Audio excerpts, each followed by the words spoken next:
my peeps and peepettes, and welcome back to the Spotlight Review Station. And today we're going to be taking a look at the brand new, just released Star Wars The Black Series Archive Subline IG-88 action figure. You asked for it, you demanded it.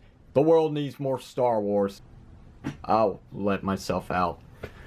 Wait a minute. This is my channel. I can review whatever I want. Let's taking a look at the packaging as partake of every single video review on this channel. Up close in your face. And we got Star Wars The Black Series, ages 4 and plus, the archive, IG-88, warning, choking hazard, picture of IG-88, the action figure of IG-88, and the Hasbro logo. On the back of the packaging, we have Star Wars The Black Series, the bigger picture of IG-88 that's used from the front of the packaging. Here we've got a look at the original packaging for this action figure back in 2015. Here's a brief summary for IG-88, and here's some licensing down below all that. We're done with the packaging. Let's go ahead and open this up and see what the figure's like. Look out, here he comes. Now the first thing that I want to mention about this figure is that the original had difficulty standing up just fine. This one here, I'm not having any problems with. This is a major improvement. Do have, which is right here. Excuse me. Yeah, of course, because he's got this stand holding him in place, he's not going to fall over now. But you can see, I still can't get him to stand up just straight. I mean, he's like leaning forward. He's got some bad joints. Very, very bad joints. You are bad. Anyway, let's go ahead and remove him from this stand here. And let's take a look at the side-by-side comparisons between these two IG-88s. I'm not seeing any difference whatsoever. Aside of some really flimsy joints here on the old one, the new one being much better, there really is no difference between these two. I really can't spot any new features. The detail overall is pretty much one and the same. From the back as well, it's just the exact same figure. Now, I understand what the Archive series is all about. It's basically for those who were late to the game, who didn't get into the Black Series until like much later when these figures were no longer being produced. It's to give them a second opportunity at hand to get a hold of these. And especially the bounty hunters, which can go for quite a bit. As you can see, my old figure here, the elbow joints have pretty much ripped up the rubber bits. On this new one here, they're pretty clean, so I gotta be careful with this one. I'm getting a second opportunity here. I'm going for the articulation real quickly. He does have a swivel head. He's got a hinge joint at the shoulder, so it allows some inward and outward movement. You can also pull off a full 360 rotation. I'm only going to show this off one time, and then that's going to be the end of it. But yes, he does have an elbow joint that does get a little less than 90 degrees on a single joint. Figure also has a swivel cut. The upper torso has a swivel cut as well. There's a hinge joint to allow some ab movement, even though that would probably be down here to be corrected. No waist cut, unfortunately. The legs have a swivel cut to allow this much kicking forward. Can't really get much going back because of this wire here. So we'll substitute for the other leg. As you can see, you get that much going back. Unfortunately, being the fact that the figure only has a swivel cut at the hips, you cannot pull off a JCVD split at all. So there you go.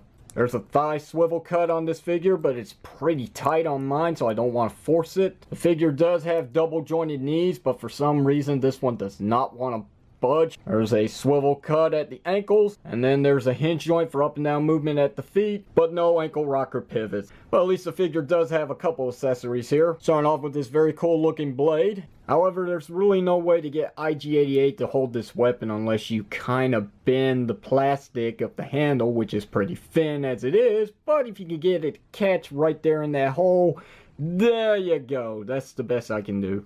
Basically, what you really want to do with this weapon is just store it away in the back of his backpack here, like so. There we go. Figure also comes with a hand blaster here, which is your generic Stormtrooper blaster. And there is a peg hole right there that can actually fit on top of this peg here. This tiny little peg, which I'm worried about. Plug it in, and he does hold it pretty securely, I gotta admit. Look at that. Not going anywhere.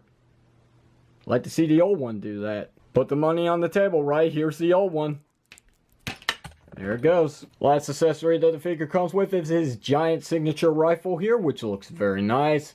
If you get it to loop around this little bit of plastic right here at the stock, you can actually get him to hold the blaster just straight, or as close as possible. This does look a lot better, I gotta admit. You can also store the rifle on the back of the backpack, just like so. Unfortunately, this is the best you can do with the elbow joints on the figure, so he can't really hold the blaster in any natural position. Look, I'm sure I can get them higher up. Unfortunately, I don't want to mess around with the elbow joints because, well, as the results show off on the original here, you're just going to have to take my word for it. Well, at least now I can actually bend this elbow completely without any hindrance whatsoever, so I guess there's a good thing about owning two of these guys. Alright guys, it's that time of the video. Let's do some dare to comparisons with bounty hunters, of course. So here's Greedo.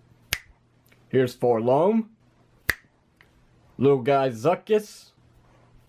Here's everyone's favorite Boba Fett. Here's an unopened Dengar, which I have yet to review. And finally, here's the man with the plan himself, Darth Vader. Final thoughts on this action figure. He's an easy pass if you already own the original. But I will say, if you have problems with the original like I did when it comes to the quality being so flimsy, this is much better. It feels like the plastic being used here is a bit more sturdier.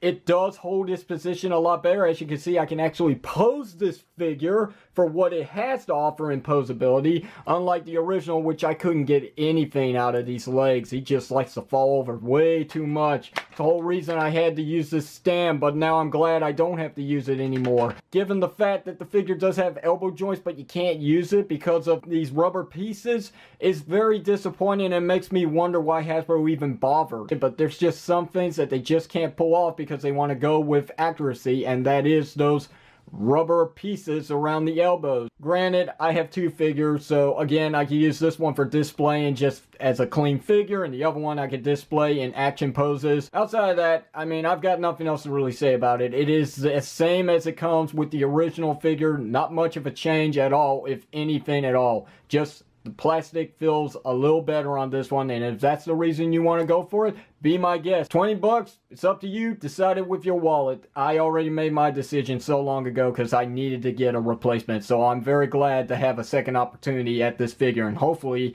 I won't screw up this time around. So questions or comments, you know what to do. Hit it down below in the comment section of the video. If you like today's video review, hit the thumbs up button. Don't forget to give me a sub up. If you didn't like it, hit the thumbs down. Don't forget to throw in the towel. And until then, my friends, this is the unprofessional toy reviewer Hasbro signing off by saying, when the opportunity persists, don't give up on your dreams. Siege the moment. Thank you for watching.